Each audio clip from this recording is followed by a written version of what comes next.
Hi,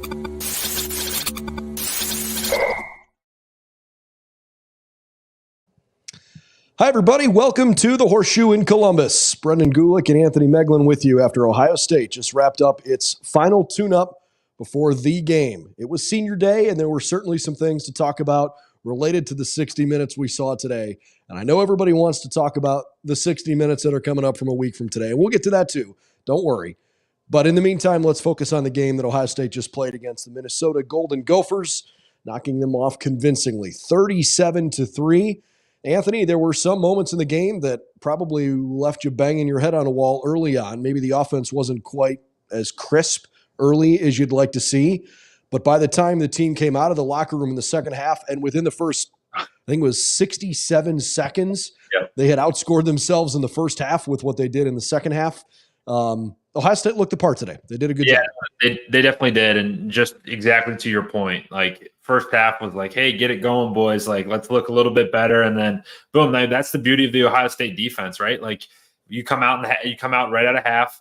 Travion Henderson, boom, hits a home run, and then strip sack, and then another touchdown. And it's like that's Ohio State football, and that's the brand of football that we're so accustomed to, especially over the past couple of years. And you love to see that this team has that big play, quick score ability, because that avalanche there at the beginning of the half was surely awesome to see, and good for the Buckeyes that they know that they have that, and good for today's game to get a little bit of separation. Some final numbers for you. Ohio State, 434 yards of offense. They were within 4 yards of splitting it dead even between passing and running the football, 219 and 215. The Buckeyes were 10 of 16 on third downs throughout the game, 23 total first downs, averaged 6.5 yards per play. They were quite good on the offensive side if you look at the aggregate numbers. On the defensive side, though, that's really where I think Ohio State probably hangs its hat on again. And it's not a new thing at this point. Here we are, 11 weeks into the season, and this team is playing national championship caliber defense. It may look different than it did a year ago, Anthony, but this upcoming week is as relevant as it is because Ohio State's defense looks so much different than it did in big games the last 2 years. I mean, just look at everything, man. This defense can suffocate teams. They've done it from week 1 until today, where they can just totally eliminate offenses. And, when you have that defense and that ability on that side of the football, it doesn't really matter what's going on offense. It doesn't matter that you score only 13 points in the first half, or maybe some guys are struggling, or, early on in the year, maybe the run game isn't going well. It doesn't matter because this defense has the ability to just completely and totally shut teams down. And you saw that today again, for now the 10th straight or the 11th straight time, where this defense is just, you can't do anything. You drop back to pass, everyone's covered. You try to run it, guys are in the backfield making tackles, and your linebackers are running around, and it's just a fun defense to watch. And they're playing some of the best football in the country and some of the best football that, Buckeye fans have seen, in the past 2-3 years. So we didn't talk about this leading up to it. So this is pure gut reaction from you. Buckeyes had 5 offensive possessions in the first half. Mm-hmm. What would you guess roughly was their average starting field position in the first half? Oh man, I would say roughly the 40, their 40-yard line on the back, the minus 40. You got a bad memory, bud. The five possessions that Ohio State started with in the first half were on the 15, 11, 13, 3, and 3. They started on average on their own 9-yard line. And I think that had a lot to do with the fact that Ohio State only scored 13 points in the first half. They had long fields to work with, long fields, and couldn't quite get something really going. Kyle looked a little clunky. He didn't look terrible. He just didn't look like his normal self when he was, really locked in the last couple of weeks. And so Ohio State comes out and takes a touchback on the opening kickoff of the second half. And by 10 yards, that was their best starting field position of the game. First play, see ya, 75 yards to the house. And they, one of the things with Kyle too, and where I kind of noticed it, like you go back to last week against Michigan State, he was just like everything was crisp, everything was accurate. And I used that word when we were kind of texting back and forth. You got a couple times into the red zone where just a couple misses. Like I'm thinking of one to Emeka where he missed it high, or it felt like they were on two different pages where Emeka ran like some kind of a slant and he threw some kind of like a more up the field. And, it just a couple of times here and there where, it wasn't like horribly off, but it was just enough where it was like, hey, it wasn't at his sharpest performance. And, you juxtapose that with last week against Michigan State where he was like dead nuts on. So I was like, hey, he played fine. He played good. And they kept saying it on the broadcast. He's good. He wasn't great today. And I think that's where it falls. And it wasn't a problem for Kyle, but just like you said, long fields, right, make that really, really challenging when you have to go 90 yards and you're used to looking at the entire field. It makes it really hard to just kind of build those drives and do it consistently throughout the day. I mean, look, his QBR was 148. Okay, he didn't play terrible, right? Yeah, he was 20 of 30 through 10 incompletions for 212 yards, 2 touchdowns, and no interceptions. There were a couple of throws that had you holding your breath because you thought maybe they were going to get picked, and there were certainly some throws you're like, what was that? That wasn't the Kyle that we've seen the last couple of weeks. But it's not like, let's not focus on overly negative stuff here. I thought he played fine. Yeah. Was not his sharpest game. Not a big deal. Mostly because the Buckeyes ran the football as authoritatively as they did. They dominated the line of scrimmage today on both sides. But certainly I thought the offensive line now, the last 3 weeks, is proving to be the kind of line that Ohio State is going to need in these upcoming big games. I don't know that they're the best line in the country. In fact, I think you could probably confidently say they're not. Mm-hmm. But the offensive line doesn't seem to me to be the black hole that it was, frankly, at the beginning of the season when you looked at this team in week 1 and went, whoa, something's going to have to grow here if the Buckeyes are going to make a run. And isn't that the beauty of an entire season, right? You think Sure. back to some of those early games, it's like, man, you and I talked about it, like, holy cow, we got big problems here. But now they've come around to, hey, this is what we do well. And that's also part of it too. Like, coaches learn about their players too. Like, hey, we're good at this, this, and this.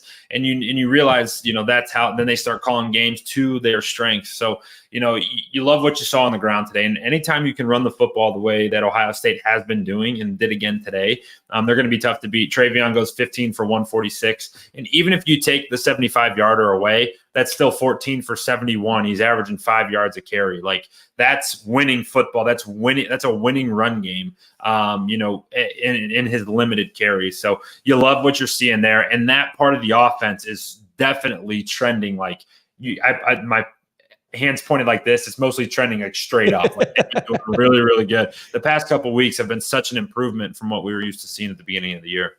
Yeah, 3 weeks in a row now where Travion has been at full strength, and there is a clear difference between Travion healthy enough to play and Travion healthy, period. Mm-hmm. And the fact that he looks like this going into Michigan this upcoming week and hopefully several games beyond that, it's a great feeling. I'll put it to you that way, because last year the running back room was a little banged up toward the end of the year, and it left you feeling a little queasy. Not so much right now.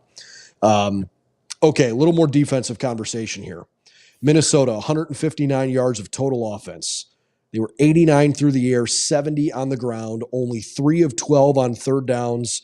They averaged 3.3 yards per play over the course of 48 plays. Obviously, that's not particularly productive.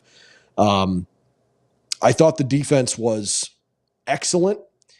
And my number one takeaway thought in this game from a defensive perspective was, did we watch Jack Sawyer play at home for the last time?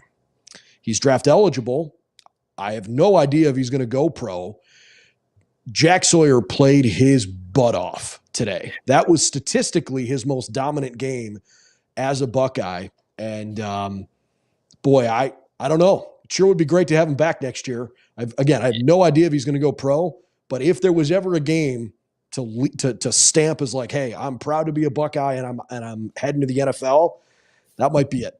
Yeah, 6 tackles, 3 solos, 1 sack, and 3.5 tackles for loss. Like, that's one you put up on your board, and with the forced fumble.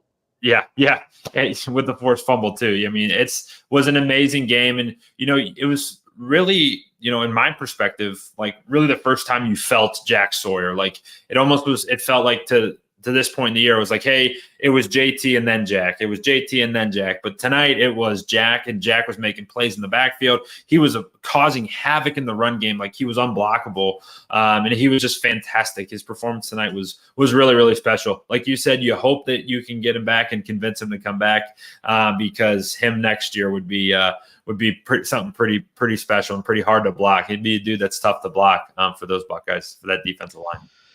Favorite post-game press conference quote comes from Ryan Day. Question number 2 about Tommy, or I should say comment number 2. Regarding Tommy Eichenberg, he says he's going to have him back next week. Ryan cracked a little bit of a wry smile and says, Tommy was ready to play in this one, and I had to pull him back. It was almost a fist fight. I won. He said really it was just too hard for Eichenberg, not to play on senior day. It killed him to not be out there, and that he did everything he needed to this week. He was ready to play. He was good to go. And Ryan Day basically said, it's my job to make the uncomfortable decisions that are best for the future of this team, and there's too much at stake. Tommy needs to be 100% next week, not 99%, not 99.99% this week. While he didn't use those words, you got the impression that Ryan basically said, we're not risking that. There's no reason. There's just too much on the line going forward. So not surprised that Tommy wanted to play today. In fact, I saw him warming up and thought as he was moving both of his arms around, I'm like, man, this dog's playing. Like he looks like he's going to go. That must not have been a fun conversation. No, that's a tough one. And that's one, especially on senior day, where it's like really makes it really, really hard. But, the goal of the year isn't to beat Minnesota on senior day. The goal of the year is to beat Michigan, win the Big Ten championship, and then do your best and try to win the college football playoff. Those are the things. And my guess is the conversation ended there. Hey, Tommy, we don't need you to win today, today. We need you next week and for the weeks to come, because they are going to need him. We're going to face a formidable run attack from Michigan, and you're going to need Tommy Eichenberg, at his very, very best next week. And it was good that he did sit out today. Ryan Day did not give an update on Mike Hall, but he specifically said, I expect we're going to have everybody back next week. I guess I've come to believe in these press conferences that Ryan Day is the most optimistic guy in the world, and he should be. And he's never going to say, nope, Mike's not playing next week, unless there's some exceptionally obvious reason why he wouldn't play or why anybody else wouldn't play. I don't know if Ohio State's going to have Mike Hall back next week. And actually, deep down inside, I don't know if they really know, but I'm sure they're going to do everything they can to get him healthy and get him on the field. The good news is Ohio State's defensive line today, I thought, played well in his absence. Tyleik Williams has been an animal all year, but Ty Hamilton played great. I thought Kenyatta Jackson looked good. Caden Curry looked good.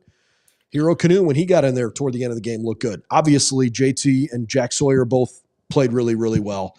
But you notice a little bit of a drop-off when Mike Hall's not in there because he is an elite player.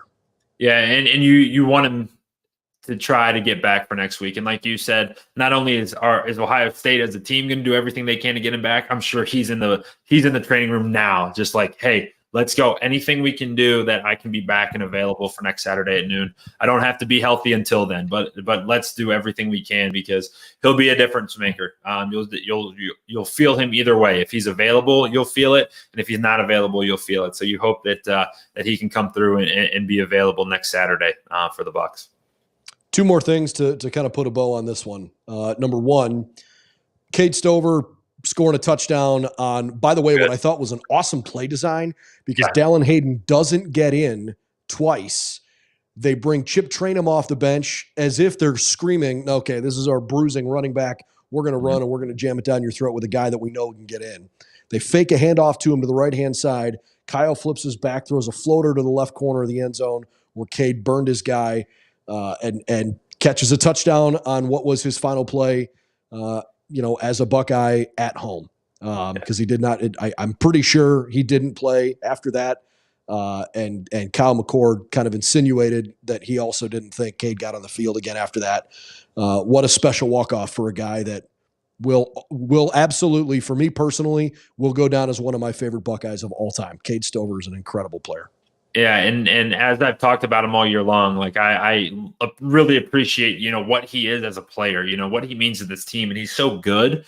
And you could see how this year, at least for even a new quarterback like Kyle was, how much he leaned on him. And it was really cool to hear Kyle talk about that. Like, hey, it was awesome that Cade's last play in the shoe on this field, I was able to throw him a touchdown. He had, a very great answer in the press conference, and you could feel in his heart that, it was something that was really, really special to him. So it was great to send Cade off, with a touchdown catch for sure. It was a long drive, 16 plays, 84 yards, took 9:18 off the clock. Ohio State had 6 first downs on that drive. And at that point of the game, Minnesota had 6 first downs in the whole game. And that drive was like mid third quarter and ended, a little bit toward the back half of the third quarter. So important, I think, when you have a drive that long, you got to get in the end zone anyways. But that was pretty awesome. So well done there. And then I think the last thing that is really important coming out of this game that a lot of folks are asking about, talking about, is Dallin Hayden. So Dallin Hayden played today. You're allowed to play 4 games and keep your red shirt. If you play a 5th game, you burn your red shirt. Ryan Day was asked about it post-game, and I spoke with Ohio State Athletic Communications about this. The rule is that you're allowed to play 4 games plus the postseason. So Dallin can play today, he can play next week, and keep his red shirt. And if he wants to play in the college football playoff or in the Big Ten championship game, it's Ryan Day's understanding that he is allowed to do that while keeping a red shirt. So, maybe that was part of the reason why the team held Dallin as long as they did. I don't know that Dallin Hayden would need to use that red shirt, right? I mean, he has shown enough already, and when the time comes that he's running the show here, you don't come to Ohio State thinking I'm going to be a 5-year player when you have that kind of caliber anyways. But it's nice to know that he has that available. And in terms of roster management, the responsible thing to do is to try and make sure that you can maintain as much eligibility as you can. So I think the Buckeyes handled that well, despite the fact there were plenty of people calling for Dallin Hayden to be, playing earlier in the season. Nicely done there. And the good news is he can continue to play here moving forward without burning that year. Yeah, no question. He's going to be a stud. Like, he's got it all. He's got everything you want. He's going to be really, really good. So well done. Well done by the coaching staff, making sure that, hey, we're going to use him as much as we can, keep him for as long as we need to in the future. 8 carries, 34 yards for Hayden, including a 15-yarder along the way. They turned out the lights in the stadium, but the lights in the press box are going to be on for several more hours. There's plenty more to come here from Ohio State. Big win, 37-3. The Buckeyes are 11-0. You know what that means. Heading to Ann Arbor with everything still in front of them. And we are going to start our conversation about the Buckeyes and the Wolverines coming up on our very next episode of the Buckeye Breakdown Podcast. That's the end for this video where we recap this game, but don't worry because we're about to start another live show and focus ahead here with Ohio State and Michigan coming up 1 week from today. There is an awful lot to talk about with these two teams, and we'll be sure to break it all down for you. For Anthony Moeglin, I'm Brendan Gulick. 37-3, the Buckeyes beat Minnesota today, wrapping up the penultimate game of the regular season here at Ohio Stadium.